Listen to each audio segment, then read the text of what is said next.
Sobrenatural. Capítulo 26. Perdido na montanha Hurricane, 1941. A música acabou. Ansiosamente, Billy Paul se posicionou em frente a seu bolo, encheu seus pulmões com tanto ar quanto podia segurar e soprou até todas as 6 velas se apagarem. Radiante de alegria, ele abriu seus presentes. William Branham sorriu contente, pois seu filho estava desfrutando de seu aniversário. Grato pela consideração de Meda Broy, ela tinha feito um bolo para Billy Paul e planejado a festa com cuidado, querendo que este dia, sábado, dia 13 de setembro de 1941, fosse um dia memorável para sua jovem carga. Até aquele momento, Meda tinha sido babá de Billy Paul Branham. Cada dia da semana, por quase 5 anos, para ela parecia natural fazer uma festa de aniversário. Entretanto, nem todos na comunidade viam a situação de Meda e Bill tão inocentemente. Numerosos intrometidos espalhavam rumores maliciosos sobre aquele jovem pregador e sua empregada. Billy se ressentiu com esta insinuação indelicada contra o bom caráter de Meda. Mas ele podia entender porque as pessoas falavam. Aqui estava uma mulher jovem, bonita, na idade de se casar, que estava fazendo nada a não ser lavar sua roupa, limpar sua casa e cuidar de seu filho. Não era justo que ele tomasse tanto tempo de Meda. Bill decidiu, por amor a Meda, que deveria despedi-la. Ele planejou dizer-lhe quando pegasse Billy Paul depois do trabalho. Mas sempre que uma oportunidade aparecia, ele gaguejava em suas palavras. Como ele poderia dizer a esta bondosa jovem que tinha cuidado de seu filho por quase 5 anos, que agora ele queria uma nova babá?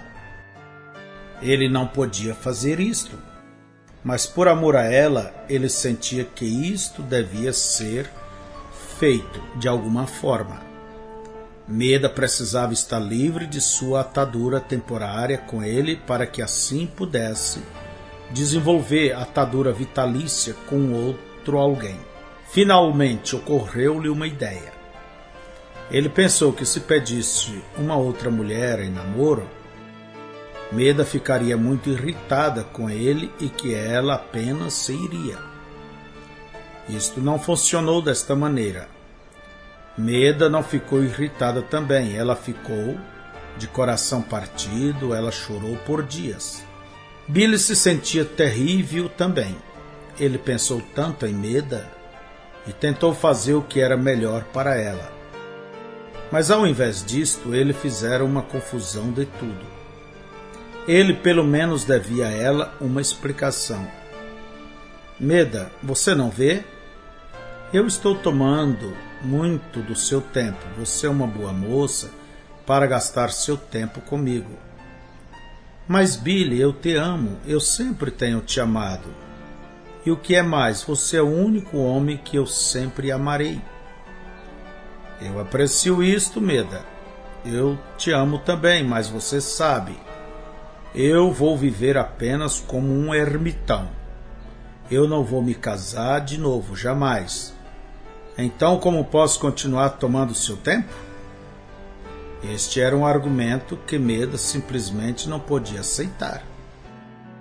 Quando ela ficou só, colocou a Bíblia fechada em seu colo e orou: Senhor, se isto é o que tu queres, eu não quero te desobedecer. E todavia eu amo a Bill. Eu não sei o que fazer, Senhor Jesus. Me ajudarias? Eu nunca te pedi isto antes em minha vida, Senhor. Eu espero que jamais tenha que te pedir isto novamente. Mas estou pedindo agora. Quando eu abrir esta Bíblia, tu, por favor, me darás uma escritura para orientação e consolação? Fechando seus olhos, ela abriu a Bíblia e marcou com seu dedo indicador um lugar no centro da página. Então ela olhou. Seu dedo apontava um versículo em Malaquias capítulo 4. Eis que eu vos envio o profeta Elias, antes que venha o dia grande e terrível do Senhor. Esta é uma escritura estranha para a consolação, ela pensou. Eu desejaria saber por que o Senhor... Então ela se lembrou. Anos atrás, ela estava às margens do rio, enquanto Billy estava nas águas batizando, quando a estrela tinha aparecido ao meio-dia. Ela não tinha visto a bola de fogo porque havia mantido os seus olhos fechados para a oração, mas jamais poderei esquecer a voz que declarou: como João Batista foi enviado para precursar a primeira vinda de Jesus Cristo, assim tu és enviado com uma mensagem para precursar sua segunda vinda. Agora ela percebera por que o Senhor lhe dera esta escritura em particular para consolação. Eis que vos envio o profeta Elias. Meda se levantou e foi em seu caminho com o coração pacífico, convencida de que ela e Bill iriam se casar. O próprio Bill não estava longe da mesma conclusão. Um dia depois do trabalho, ele parou na casa dos Broy para pegar seu filho Billy Paul, que estava brincando em um monte de areia. Bill disse: Bill, vamos para casa com papai? Billy Paul virou sua cabeça e perguntou: papai, onde é minha casa? Bill ficou chocado. Ele tinha estado recentemente vivendo em uma pequena casa flutuante, atracada no rio, porque ele detestava estar na sua casa alugada. Parecia muito vazia, sem roupa. Agora ele olhou para o seu filho, com 6 anos de idade, e pensou: algum dia, se eles o levarem à cadeira elétrica, ele pode se virar para mim e dizer: pai, se você tivesse feito o que a mãe pediu para fazer e se casasse de novo, e fizesse um bom lar para mim, ao invés de me levar de um lado ao outro, não teria sido desta maneira. Enquanto Bill batia a areia da roupa de seu filho, ele pensou: talvez Hope estivesse certa na hora de sua morte. Naquela noite, algo acordou Bill. Deitado quietamente no escuro, ele ouviu as ondas baterem levemente contra sua pequena casa flutuante. Havia um outro som. Alguém estava simplesmente dentro de sua casa? O cabelo atrás do seu pescoço eriçou de medo. Então Bill ouviu uma ressonante voz dizer: vá, tome Meda Broy e case-se com ela neste outubro, no dia 23. William Branham e Meda Broy deram as mãos em casamento no dia 23 de outubro de 1941. Para a lua de mel, Billy sugeriu que eles visitassem as cataratas de Niágara. Então continuaria a oeste ao longo da divisa do norte dos Estados Unidos, as montanhas Adirondack, em Nova York. Bill tinha estado nesta área várias vezes e conhecia um dos guardas florestais ali. 2 anos antes, ele e o guarda florestal Denton tinham atirado em 3 ursos, próximo à montanha Hurricane, perto da divisa com o Canadá. Se Bill pudesse caçar neste outono, ele poderia esperançosamente atirar em um outro urso, o qual daria a ele bastante carne para o restante do inverno. Isso parecia apreciável a Meda. Ela sabia quão pobre eles estavam começando a vida de casados. Ela tinha ajudado Bill a pegar amoras pretas à noite para ganhar dinheiro suficiente para comprar carvão para o inverno. Um abastecimento de carne seria um recurso bem-vindo para o apertado orçamento. Bill escreveu: Sr. Denton, vou subir aí neste outono. Eu quero caçar algum urso com você novamente. O Sr. Denton respondeu: Está bem, Billy, venha. Estarei na cabana no final da estrada da montanha Hurricane. E ele deu dia em novembro. Você pode me ajudar a esticar os fios da linha telefônica nesta primavera? E então vamos caçar o urso. Um fogo vigiava o topo da montanha Hurricane naquela primavera. Bill tinha ajudado o guarda florestal a cruzar a linha telefônica, 8 quilômetros ao longo da linha que ligava a torre de vigia com a cabana no final da estrada. Isto levaria pelo menos um dia para desenrolar aqueles fios no inverno. Mas para Bill parecia uma troca justa pelo privilégio de caçar com tal excelente guia. Bill, Meda e Billy Paul chegaram poucos dias antes. A cabana do guarda florestal estava fortemente trancada, mas perto havia um alpendre acima da trilha que os protegeria do vento.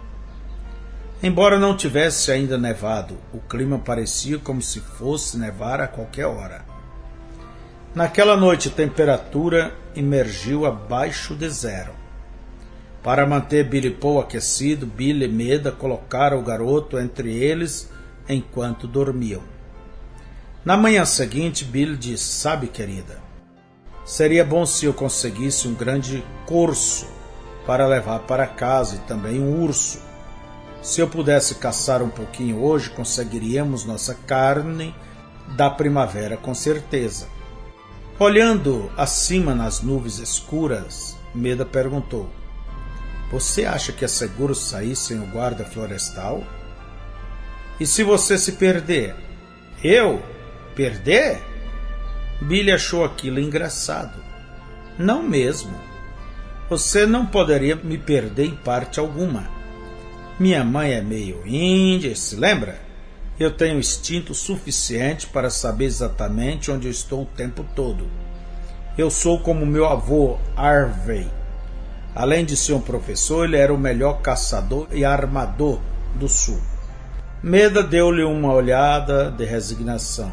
Eu não tenho tanta certeza. Bem, não se demore, Bill. Lembre-se, eu nunca estive nas florestas. Eu não sei nada sobre isto. Eu voltarei em torno das 2 horas. Ele prometeu. Pondo o rifle no ombro, ele caminhou de volta à estrada até chegar a um lugar que ele tinha estado derrubando árvores anos atrás. Entre os tocos e amontoados de sobra de ramos, uma nova madeira tinha desde então crescido 4,5 metros de altura. Isto parecia um habitat ideal para um veado. Muita comida e muito abrigo. Bill deixou a estrada e se dirigiu através da floresta. Durante a hora seguinte, viu muitas pegadas de veados, mas elas eram todas casco fino, significando que eram fêmeas. Ele precisava de um corso. Enquanto ele cruzava o cume, descendo ao desfiladeiro seguinte, Billy ouviu algo se mover nos arbustos. Ele parou e ficou tão imóvel como um tronco de árvore ouvindo. Ele distintamente ouviu pés moendo pinho seco. Não de cascos. Estes eram ruídos de passos. Então a criatura fugiu. Bill deu uma olhada e viu um grande leão montanhês se arremessando numa moita. Ele desceu o rifle do ombro e apontou, mas o gato gigante correu rápido demais. Bill não teve tempo de atirar antes que ele se fosse. Bill perseguiu aquele leão montanhês por 1.600 metros, descendo o desfiladeiro. Por algum tempo pôde ouvi-lo caindo em um grosso arbusto, mas logo o gato se afastou muito adiante e Bill teve que recorrer à sua habilidade de localizar. Observando as pegadas entre os ramos encurvados, finalmente o leão lançou-se por detrás de uma grande árvore onde astuciosamente desapareceu.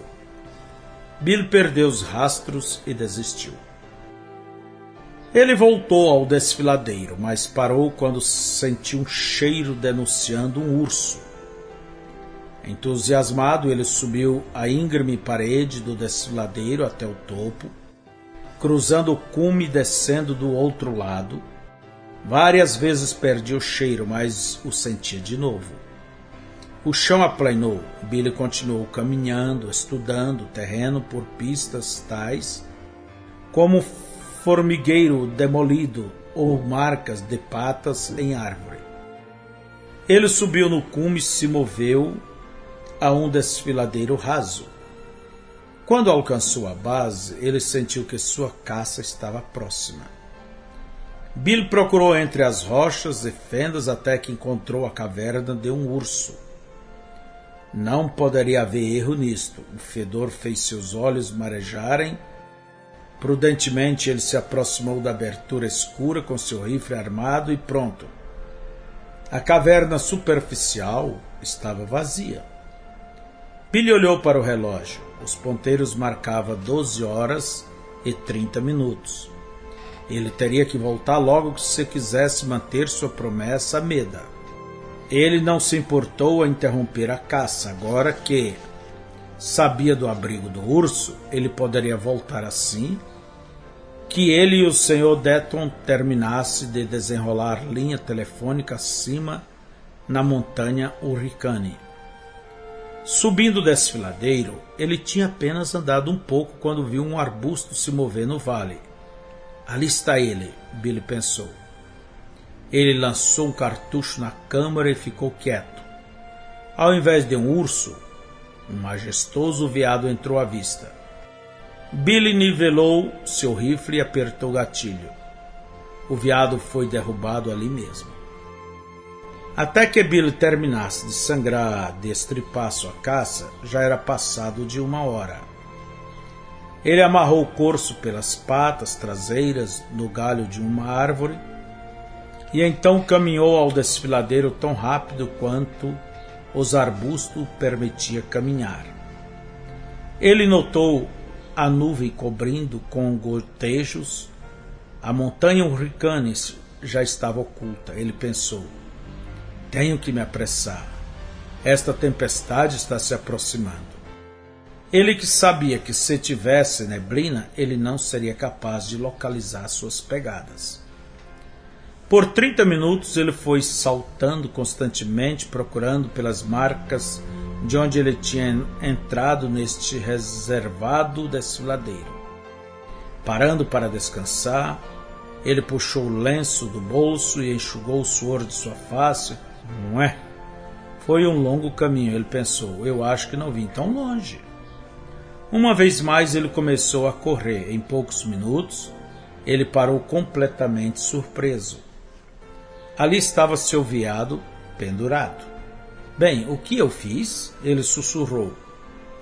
Em algum lugar eu errei o desvio, mas como dei a volta e parei aqui?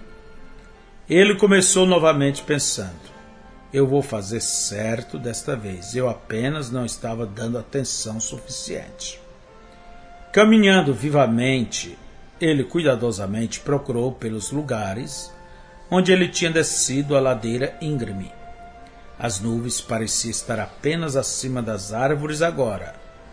Estava ficando mais difícil reconhecer qualquer coisa. Depois de 40 minutos, ele chegou a um lugar que pareceu familiar. Em um outro minuto, ele soube por quê. Ali estava pendurado seu veado naquela árvore. Enquanto Billy saía para uma terceira tentativa, ele pensou: eu não posso cometer o mesmo erro 3 vezes seguidas. Mas 1 hora mais tarde, ele se encontrava de volta em seu veado novamente. Cansado e agitado, ele se sentou para descansar e se concentrar. Os índios chamavam isto de caminhada da morte. O homem se perde na floresta e perambula em círculos, até que, exausto, morre devido à situação. Se Billy estivesse nas montanhas sozinho, ele não teria se preocupado. ele teria simplesmente voltado àquela caverna de urso e hibernado até que a tempestade se fosse e as nuvens subissem. Uma vez que suas pegadas estavam à vista, seria uma questão simples tomar seu caminho de volta à cabana. Mas, sob a presente circunstância, este plano era inconcebível. Meda nunca estivera na floresta antes. Ela não saberia como fazer um fogo. Se Bill não voltasse ao acampamento, ela e Bilbo facilmente se congelariam e morreriam durante a noite. Além disso, ela tinha pavor do escuro. E se algum animal gritasse, ela poderia pensar que fosse ele e sairia à sua procura, e se perderia. Então Bill imaginou o leão montanhês, espiando da mata próximo do alpendre. Desesperado e preocupado, Billy pulou e rasgou através das moitas. Logo ele parou a si mesmo, pensando: espere um minuto, William Branagh. Qual é o problema com você? Você ficou louco? Ele tinha sido um homem da floresta em toda a sua vida. Ele sabia qual era o maior perigo em uma situação como esta. Um homem se entusiasma e se dirige despreocupadamente pela floresta. Então, na primavera, alguém encontra seus ossos no fundo de um precipício. Ele respirou fundo para acalmar seus nervos trêmulos. Eu tenho que me controlar, ele pensou. Eu realmente não estou perdido. Eu estou apenas um pouco desorientado. Tudo o que eu tenho que fazer é tomar um procedimento. A névoa tinha se assentado completamente agora e tudo parecia pouco conhecido. Para ficar ainda mais difícil, começou a nevar. O pior de tudo, o sol estava se pondo e a escuridão chegando rapidamente. Se ele não encontrasse logo o seu caminho, ele não encontraria a saída também. Então todos os três pereceriam à noite. Lutando para se acalmar, Billy pensou: eu não posso estar perdido. Eu sou um bom conhecedor da floresta para estar perdido. Pense um minuto. Quando eu vim aqui, o vento estava soprando em minha face. É isso. Tudo o que eu tenho que fazer é manter o vento nas minhas costas e conseguirei sair. Ele se foi na direção oposta ao vento. Tudo que ele podia ver ao seu redor era formas obscuras de árvores e arbustos se agitando na névoa e neve. De vez em quando o vento inconstantemente mudava suas direções. Logo se tornou óbvio que o vento, circulando ao redor do cume da montanha, não serviria como um marco. Para apoiar sua coragem e se manter calmo, Billy disse em voz alta: você não está perdido, você sabe onde está. Mas sua consciência chamou seu blefe. Billy, você sabe que está perdido. Ele respondeu para si: eu não posso me perder. Então chegou a um toco gigantesco que ele sabia que nunca tinha passado antes. Ele começou a tremer. Suor corria em sua face.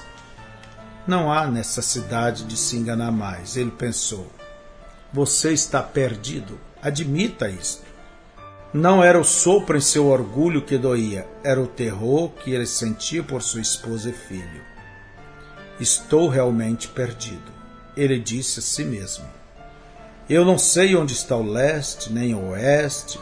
Eu tenho que escolher uma direção e caminhar em linha, porque é assim que é. Estou caminhando em círculo, então eu vou caminhar por este caminho.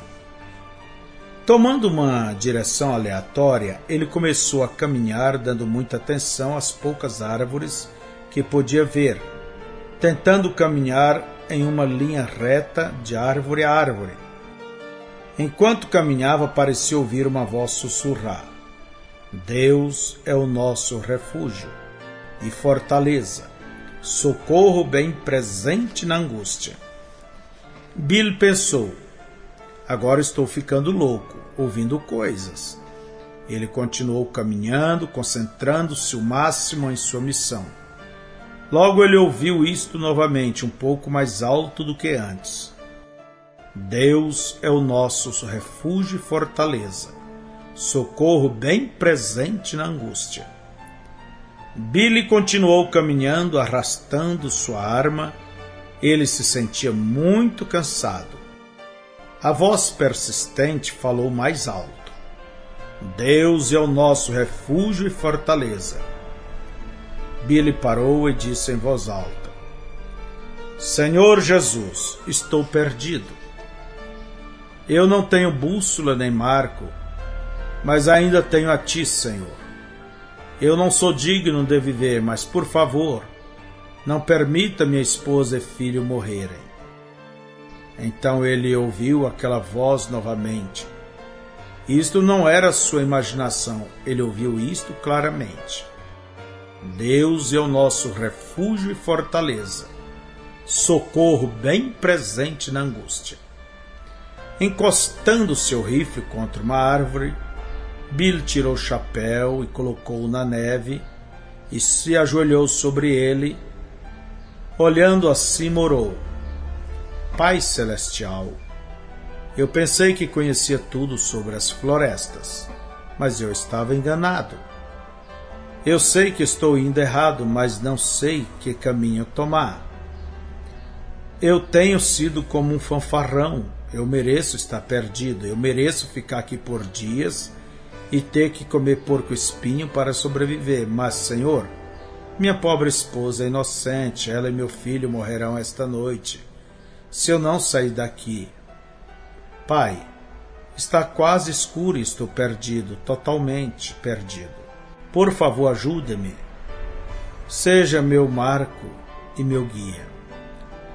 Levantando-se, ele tirou a neve do chapéu e então disse: Senhor, eu creio que essa voz que sussurrou para mim foi tua voz. Eu creio que há um anjo de Deus me seguindo em algum lugar através destas florestas. Senhor, eu tenho pedido por liderança. Isto é tudo que eu posso fazer agora. Vou por este caminho. Ele começou a caminhar a alguma direção a qual ele tinha ido antes. De repente, sentiu uma mão em seu ombro, puxando-o para trás, como se fosse para pará-lo. Amedrontado, Billy virou-se para ver quem era. Ninguém estava ali. Mas assim que ele olhou, a névoa se dissipou por um momento e, em um relance, viu a montanha Hurricane atrás dele. Aquele era o caminho para estar a salvo. E ele tinha estado se dirigindo mortalmente ao contrário disto. Ele tinha apenas tempo suficiente para virar-se e alinhar-se com a montanha antes que a névoa a cobrisse novamente. Levantando a mão, Bill clamou: Ó grande Jeová Deus, tu estás tão próximo de mim que tu colocaste tua mão sobre meu ombro. Tu verdadeiramente é meu socorro em tempo de angústia. Bill subiu através do crepúsculo nebroso tão diretamente quanto podia na direção da montanha Hurricane, observando cada segundo para que não mudasse para fora de direção. A floresta escureceu. Bill caminhou com o braço levantado, procurando acima de sua cabeça por aquela linha telefônica qual corria de árvore a árvore por 8 quilômetros ao lado e acima da montanha. Se ele pudesse apenas colocar sua mão em um desses fios, ele poderia segui-los abaixo, ao lado da montanha, direto à cabana. Se ele perdesse esses fios, ele, sua esposa e seu filho pereceriam. Pelas próximas 3 horas manteve seu curso, às vezes tendo que tomar seu caminho, subindo pequenas costas rochosas. A neve agitada tinha se tornado um temporal, o vento uivava, arrancando galhos de árvores. Bill carregou seu rifle em uma mão e sustentou a outra acima de sua cabeça, até que sentiu seu braço tão pesado quanto um barril de pólvora. Então ele trocava de mão, sempre tomando cuidado para dar poucos passos atrás, antes de continuar, apenas para ter certeza de que ele não tinha perdido aquela linha telefônica durante a troca. Às vezes sua mão se pesava contra um objeto e ele gritava, consegui, mas ele tinha apenas pego em um galho de árvore. Seus dedos se entorpeceram em suas luvas. Finalmente tinha se entorpecido tanto que ele quase não podia levantar nenhum dos braços. Ainda assim tinha que manter um braço levantado. 3 vidas dependia disto. Agora a noite estava tão escura que quase não podia ver a neve caindo à sua frente. Ele começou a ficar com medo. E se ele tivesse ido a um lugar mais baixo, onde as linhas se esticavam de árvore a árvore através de uma depressão na terra, fazendo-as mais altas do que seus braços esticados poderiam tocar? Se isso acontecesse, então todos os 3 estavam condenados. Seu braço bateu em algo flexível. Ele baixou a mão até que seus dedos se enrolaram ao redor de um fio fino.